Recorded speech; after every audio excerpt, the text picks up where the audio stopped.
Donald Trump, Alban, visé par une tentative d'assassinat. L'ex-président américain a échappé de peu au pire cette nuit lors d'un meeting à Butler en Pennsylvanie. Un spectateur a été tué par des tirs, 2 autres blessés. Le tireur, quant à lui, a été abattu. Bonjour Aviva Fried.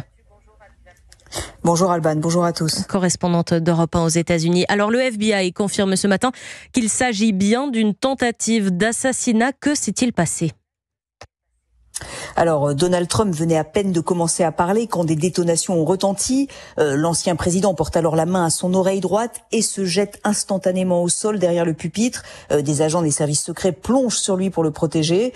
Au bout d'une minute, Donald Trump se relève, entouré par une muraille d'agents qui font rempart de leur corps. Il apparaît très choqué, le visage en sang, mais il agite son poing dans un geste de défi. Il est escorté à sa voiture, tandis que la foule scande USA, USA.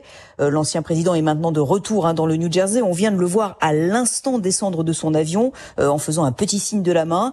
Et il raconte sur son réseau social ce qu'il a vécu.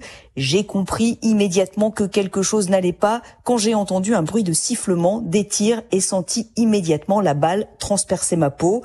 Donald Trump adresse également ses condoléances aux familles des victimes car il y a eu un mort et au moins 2 blessés graves, vous l'avez dit. Joseph Maine, qui était au rassemblement, les a vus. J'ai entendu 7 coups de feu qui se succédaient rapidement, peut-être une seconde et demie. J'ai vu le président touché à l'oreille droite. Un homme dans les gradins juste à côté de moi a pris une balle dans la tête.